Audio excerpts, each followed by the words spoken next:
വിചാരിച്ച് ഞാൻ പിന്തിരിഞ്ഞ് കഴിഞ്ഞപ്പം പിന്തിരിഞ്ഞ് പുറത്തേക്ക് ഒരുവിധം ഇറങ്ങിയപ്പോൾ ഒരാൾ നെയ്യും കൊണ്ട് നിൽക്കണം. എനിക്കങ്ങൊരു നെയ്യ് തന്നു. അത് സത്യം പറഞ്ഞാൽ ഭഗവാന്റെ ഒരു ഏറ്റവും വലിയൊരു അനുഗ്രഹമായിട്ടാണ് ഞാൻ കാണുന്നത്. ഇടയ്ക്കിടയ്ക്ക് ഞാൻ ഗുസ്തി കൂടി പോകാറുണ്ട് ഭഗവാനോട്. കഴിഞ്ഞ പ്രാവശ്യം വന്ന് തൊഴുതില്ല.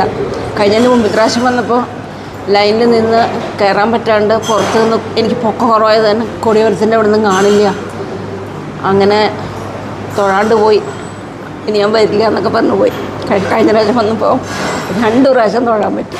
എന്നുവെച്ചാൽ അതിന് മുമ്പിലത്തേയും കൂടെ ചേർത്ത് ഈ പ്രാവശ്യം നന്നായിട്ട് തൊഴാൻ പറ്റി. അത് ഭഗവാന്റെ അനുഗ്രഹം തന്നെയാണ്. അതിലൊരു എന്താ പറയുക, നമുക്കൊരു ഓപ്ഷനില്ല അതിന്, വേറെ ഒരു റീസണും അല്ല. അത് ഭയങ്കര സന്തോഷമായി സത്യം പറഞ്ഞാൽ. കഴിഞ്ഞ പ്രാവശ്യം 2 പ്രാവശ്യം ഞങ്ങൾ കൊടിയേറിന് അന്ന് വന്ന് 2 പ്രാവശ്യമൊക്കെ കയറി തൊഴാൻ പറ്റുക വെച്ചാൽ വലിയൊരു അനുഭവം തന്നെയാണത്. ഈ നെയ്യ് കിട്ടിയത് ഭയങ്കര ഒരു അത്ഭുതം തന്നെയാണ്. കാരണം ഞാനങ്ങനെ കണ്ടിന്യൂസ് വന്ന ആളല്ല. വല്ലപ്പോഴൊക്കെ ഓടി വന്ന് തൊഴുത്ത് പോകണമെന്നല്ലാണ്ട് എല്ലാ മാസമൊന്നും പറ്റാറില്ല വരാൻ. പക്ഷേ ഇതൊരു വല്ലാത്തൊരു അനുഭവം തന്നെയാണ്. പടിഞ്ഞാറേ നടക്കാൻ അങ്ങനെ എപ്പോഴൊന്നും വരാറില്ല. എന്നാലും വല്ലപ്പോഴൊക്കെ ഇങ്ങനെ കൂട്ടുകാരുടെ കൂടെ വരും, പോവും.